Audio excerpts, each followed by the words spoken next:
Our students are the future. How we advance innovation and impact and approach equity in their classrooms will determine how we thrive as a world community. The status quo just won't cut it. That's why we're here to break the grade. Hello, breakers and difference makers. I'm Josh Chernikoff, host of How I Broke That. I'm a two-time entrepreneur in the education space, and I've successfully exited both of those companies. I've experienced my fair share of breaks in my life, and I'm here to bring my signature approach to my new show, Breaking the Grade. I'm embarking on this special journey alongside my good friend and mentor, John Gamba, Director of Innovative Programs and Entrepreneur in Residence at Penn GSE. In our podcast, you'll hear from emerging business owners in the education space who are working to transform education as we know it. Tune in as we hear about industry trends, unique principles and practices, and the attempts that have and haven't worked for our grade-breaking guests. So fellow entrepreneurs and educators, what do you think? Are you ready to take a hammer to the education space and break the grade?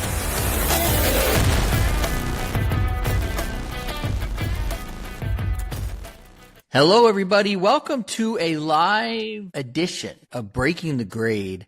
I'm very excited to do this interview. It's with Robert Martellacci, who is the king of Canadian EdTech. Love this gentleman. I first interviewed Robert at ERDI in Baltimore over the summer in 2025. And trust me, this guy is the real deal. Again, king of Canadian EdTech, a big hockey guy, and he's built something pretty rare in our space. It's a powerful bridge between education and businesses that actually work. He's also hosting one of the biggest conferences in Canadian EdTech this fall, and I'll be there speaking. So from the rise and fall of the Learning Company to building Mindshare from scratch, his latest company, Robert's story is a masterclass in vision, reinvention, and going where the puck is headed. We're going to have some hockey talk. So if you're ready to learn from a true pioneer and an amazing individual, this conversation is packed with the insight you want. Let's get to it. Welcome to Breaking the Grade. Welcome to a live edition of Breaking the Grade here at ERDI. I am honored to have my favorite Canadian, Robert Martellacci, here. Robert, this is a long time coming, our conversation. So nice to see you here in Baltimore. Yes, and thank you, Josh. I'm honored that you're reciprocating. I was honored to have you on my Mindshare TV podcast a few months back. And if you see, I'm wearing my Canada-U.S. pin on my lapel, and I'm manifesting positive relations coming down here to ERDI, which is a great community of EdTech leaders in industry and superintendents. And I love the vibe so far today, and yeah, it's great to be here. It really is a great group of people. You obviously, we come together around education and superintendents and the expert network, which we're a part of, and solution providers. And then you get to know people talking hockey, talking broadcast careers and things like that. So let's talk about some of your background and our shared and it's really interesting. Some of the best leaders that I've met, and I'm sure you have too, did something else before they became a leader at a school district, and bringing a different lens, and even to an EdTech company as well. I came into it very relatable to what you do. I was in media. I was a sport information director, and I studied sport management at York University. And the way I found out about that was I was majoring in economics, and I was not loving that. And a friend of mine said, I'm going off to my sport admin class. They go, what's that? And then that's how I learned about it, and I pivoted after 8 years. What the the quality of life of a sport administrator it's a grind. Yeah. And like two of my buddies, with the pro sports, they're not married anymore because they were married to their jobs. Their wives said, they got a couple World Series rings, but it's a tough grind. So I pivoted. I knew enough to pivot into business development and running the University Business Alliance. And then I made another pivot where, Kevin O'Leary lured me away, Mr. Wonderful, to launch his startup, the Learning Company School Division in Canada. So that was some 25 plus years ago. And, here I am today, still going strong. We were sold to Mattel Toys, and my kids got all these great toys. And they said, Dad works for Barbie and Ken, And so then we were sold to Mattel, and I started Mindshare Media. This year we're celebrating our 25th anniversary. That's amazing. And in such a Canadian, humble way, you just kind of breezed past Mr. Wonderful. So let's let the audience know. I mean, how did you get to know that guy? Yeah, What's he really great like? question. And I said to Kathy in our briefing earlier before we got together here is that, I think there's a book in the making there because it was such a pivotal time in education. And we're talking, circa 1998, 97, 98, when he had the ownership of the company. We started really small, and we grew from about 100 million to $1 billion in a matter of 3 years, and was sold to Mattel for $3.6 billion at the time. And then they doubled our quota. And we're like, there's no way. Like, how are we going to achieve that the following year when we were acquired? So that's when the wheels started slowly falling off. So where, you see Mr. Wonderful, super successful, that company was decimated. And there's a great Tufts University master's research thesis on the Learning Company if you Google it. And the insights are remarkable about the whole journey and the acquisitions. We acquired a dozen companies in 18 months. A dozen. Like, imagine, it was chaos. It was, because, 2 plus 2 plus 2 plus 2 doesn't equal 10, So they were, laying off, sales teams from different companies and then so we had a catalog with 1,000 SKUs. Wow. Right? As an edtech software company, we're talking DVDs. Online was just coming in. Do you know that we did the Mayan Trail live in 1999? Like, live, Talk about some of the other, because you mentioned them. We were just in a conference room, and you were kind of mentioning some of the other lines. Talk about some of the other. We had Oregon Trail.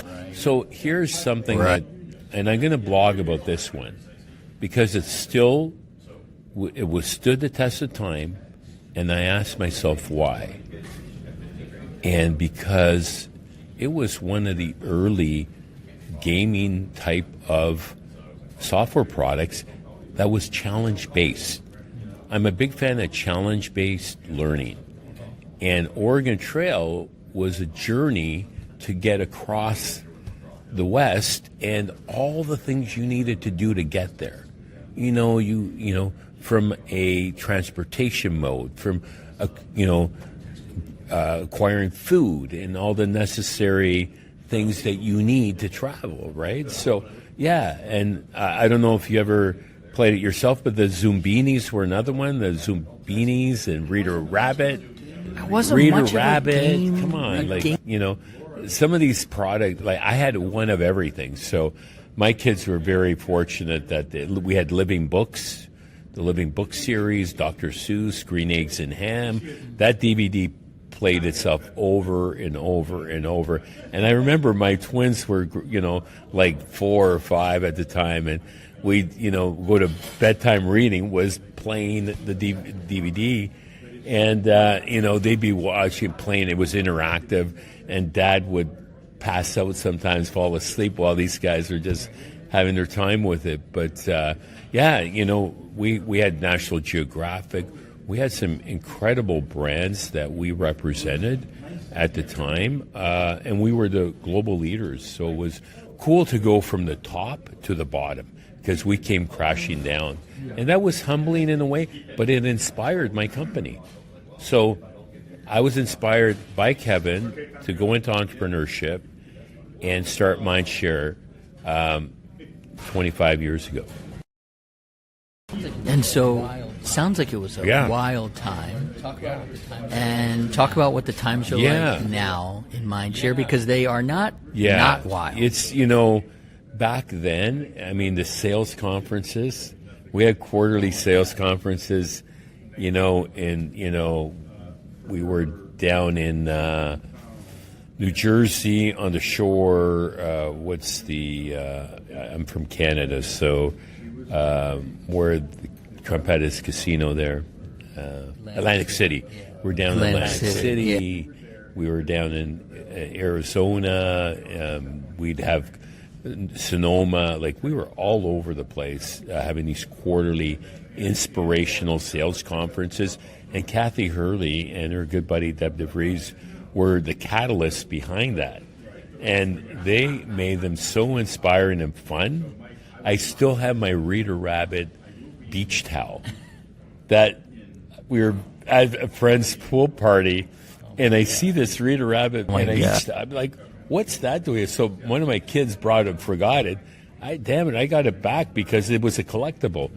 But we had, it was about team, the community, and we had each other's back. And, we had some big sales teams at the time. And, from a sales perspective, you learn from the best. There were some seasoned veterans. And here I was coming from Canada.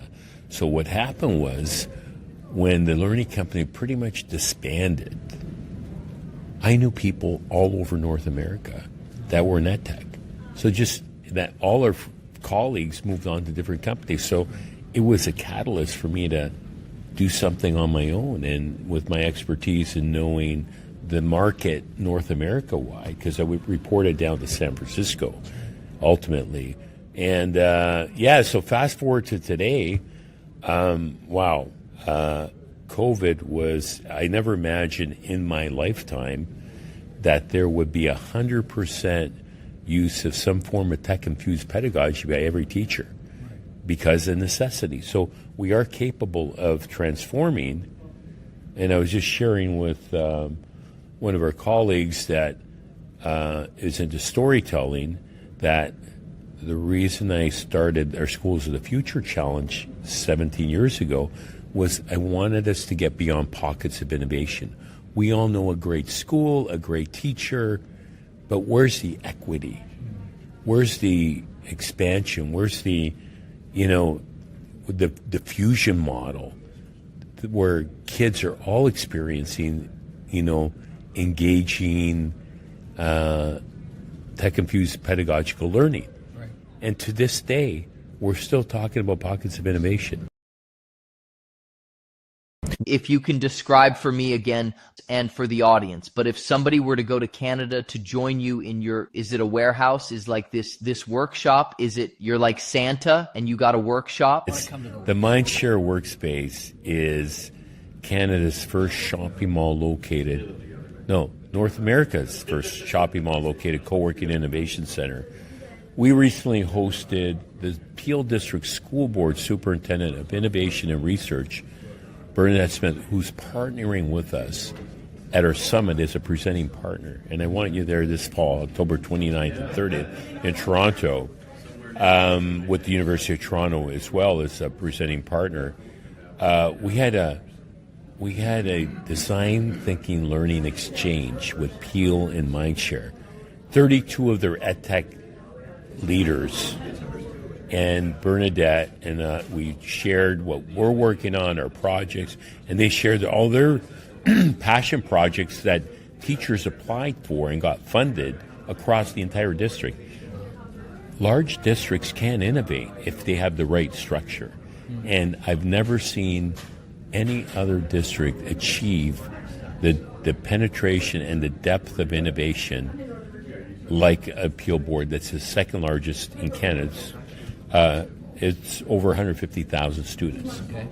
So large districts can innovate. It's not easy, but its leadership is critical.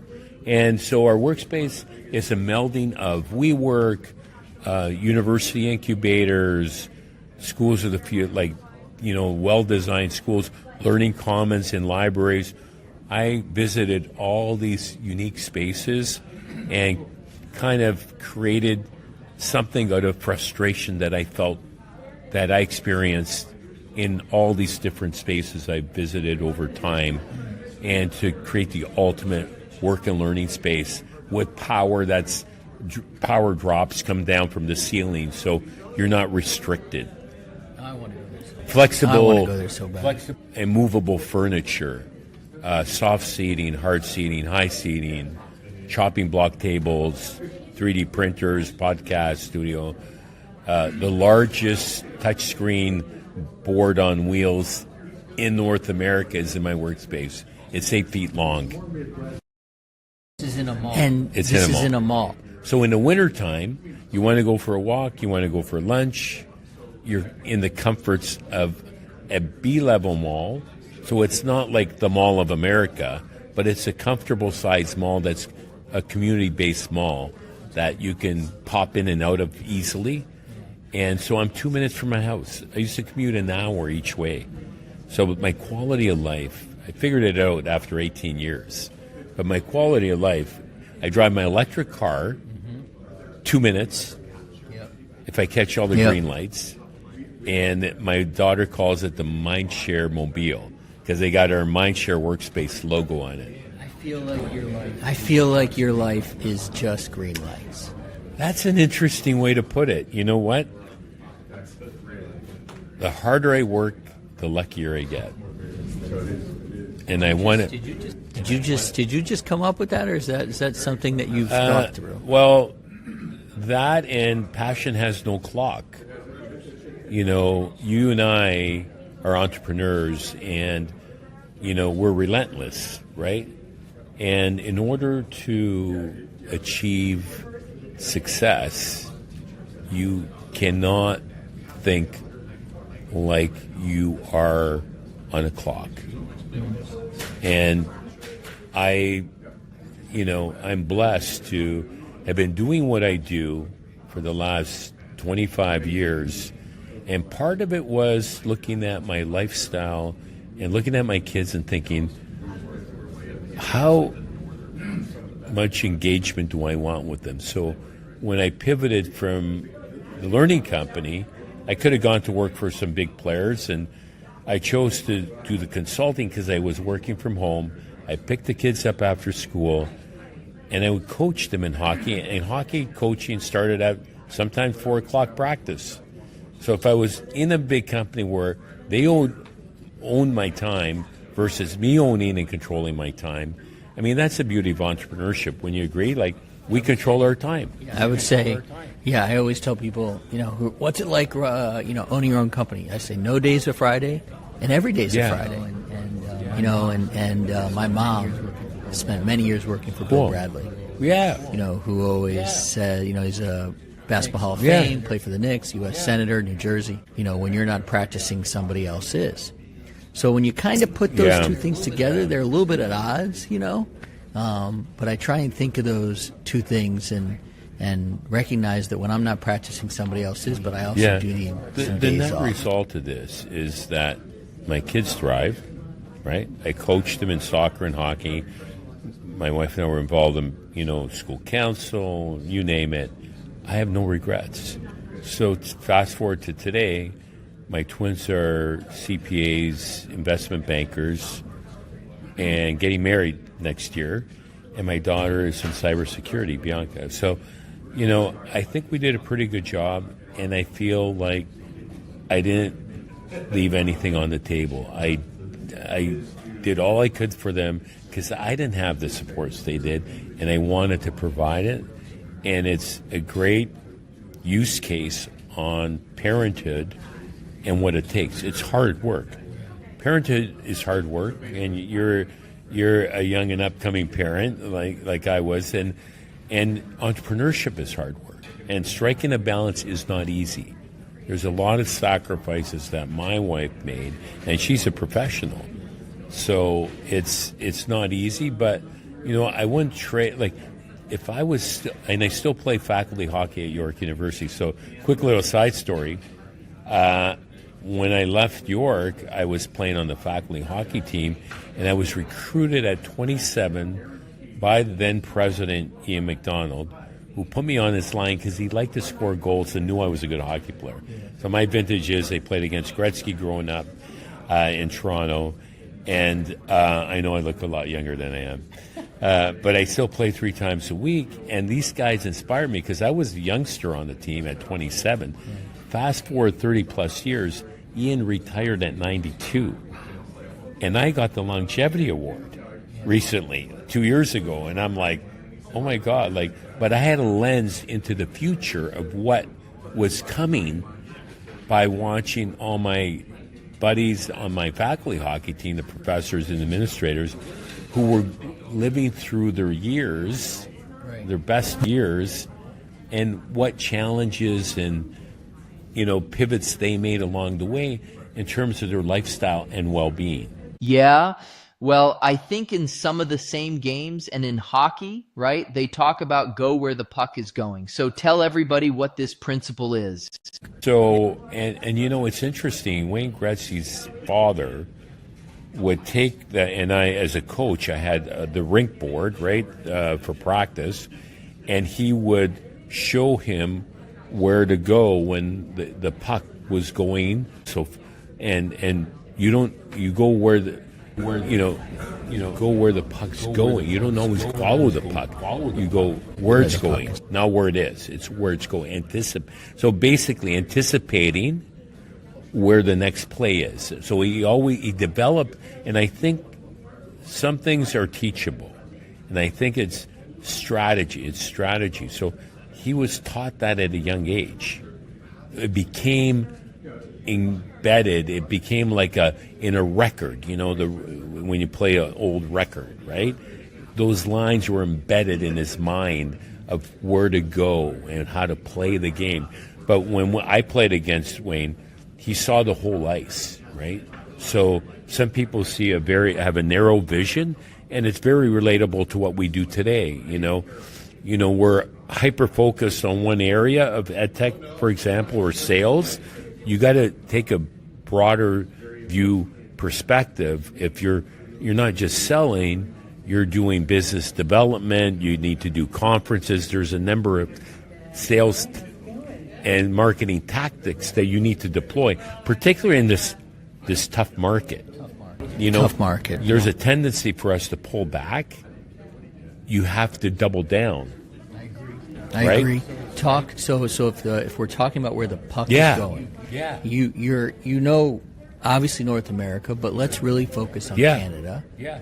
And so, can you talk to the audience who might be frustrated with what's going on in America? They're not the only ones. Well, how would you tell our audience of solution providers and CEOs and founders what they need to do to be a part of what's going on in Canada and go where the puck is going? So if I could just describe what we do, in one of the superintendents, when they asked me, what do you do? I said, we're the connectors in the equation. So we bridge the gap between education and business through our media channel, Mindshare Learning Media. And that encompasses our podcasts, our national, North America-wide, award-winning EdTech Digest best-rated newsletter this year. Took 20-plus years to be an overnight success. But and then we have our strategy consulting, because we've been in the game almost 30 years now. And so we know the landscape, trends, and we're really passionate about making those critical connections to get the right tools in the hands of teachers and students so they can thrive together. And so the Canadian market is in many ways similar to the U.S. We don't have states, we have provinces, and each province and 3 territories have their own curriculum.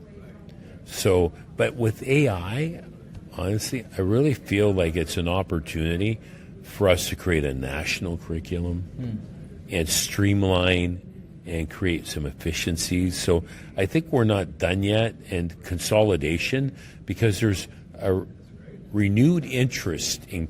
Do you know that we had interprovincial barriers in Canada? You could not sell your wine from BC in Ontario. So as a result of this recent little, tiff between Canada and the U.S. around trade wars, it's opened up east-west. So now there are billions of dollars being spent within the country that aren't coming into the U.S. So New dollars, basically new dollars. New dollars. So it's a great opportunity for U.S. companies to look at Canada in terms of doing business with their great products that they have.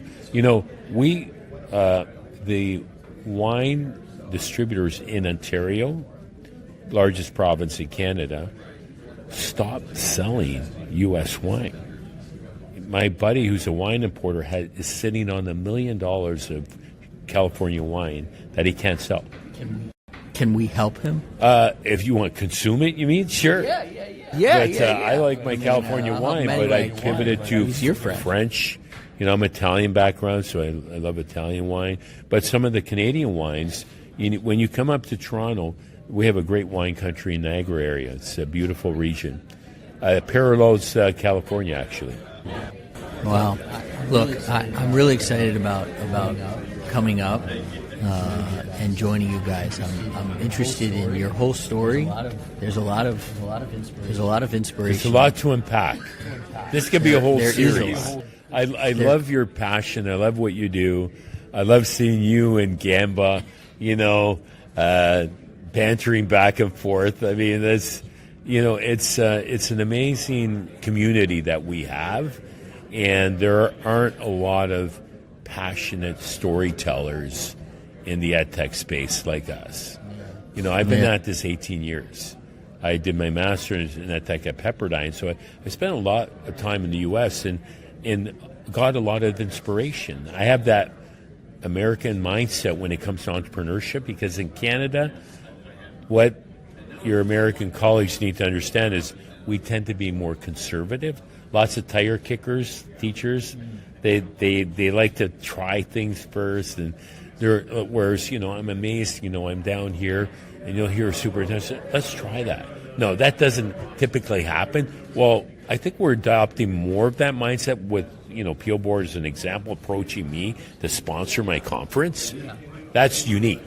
So the public-private partnerships, there's such a pent-up demand for partnerships now, because education realizes they can't do it on their own. With all the cutbacks, it's an opportunity to approach districts in innovative and creative ways to say, hey, let's forge a strategic partnership. We can invest and help you, localize this product, for you.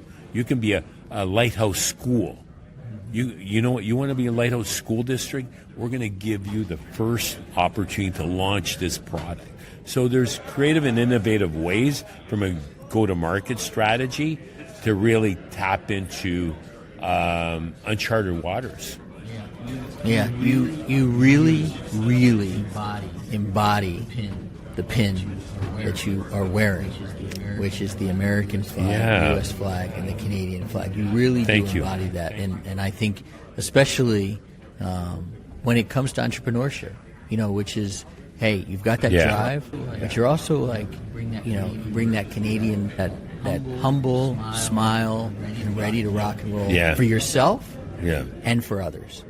And I really appreciate that. And so people in our audience should absolutely look you up. Where can they learn more about you so they can be a part of Yeah, absolutely. So we, mindsharelearning.com.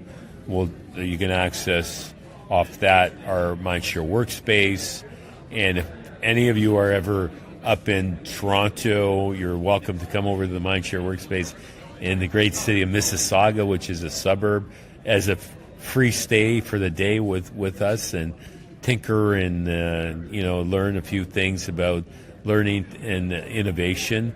And C21 Canada is my not-for-profit, where we have a national AI use case initiative with Dell Technologies, and one of the few projects proudly in the world that's taken a concerted, coordinated effort on a national scale to move the innovation needle forward, embracing AI in K-12 and higher ed. And last and definitely not least, talk about the conference. I am going to the conference, whether you like it or not, and I'm bringing my family. Nice. We're coming up. That's awesome. So give one last plug for the conference. So that's our 16th annual Canadian EdTech Leadership Summit. This year's theme is around empowering human-led human connection in an AI-inspired world, and not losing that aspect of what it's all about. So we've got a global panel. We got Keith Kruger's launching the EdTech Canadian version of the COSN IT report in Canada. We're doing a number of trade missions with UK, Australia, Mexico, and Brazil. So it's very international, and we still want our American friends and colleagues to join us. The border is open, and we still want to be business. I'm going to be there. I already told my wife and kid about it, and I told my kid already about the makerspace. How old now? She's 10. Wow, she's going to be making a few things with their 3D printer. She would love that. So thank you for coming on this. We knew that we would see each other here, and so I was so excited to get the mic in your hand and have this conversation. And I really appreciate you coming on. Josh, kudos for all the great work that you do in moving that EdTech innovation needle forward and supporting EdTechs. That there's a lot of passionate entrepreneurs that go into EdTech, but they don't have they might be engineers by training, as an example. They don't have the business acumen that you have, and kudos for all that you do. And looking forward to a great celebration crossover event tonight. That's right. Let's go where the puck is going. And until next time, keep that learning curve steep, as I like to say. Thank you. Hey Breakers, thanks for joining us on Breaking the Grade. If you want to get to know your fellow Breakers in education better, please join us in our community in Mighty Networks. You can also follow us on social media for lead generation tips. Information about the community and the social media in the show description. And if you want to help us out, please like and subscribe to the show. Keep on breaking, you lead gen legends.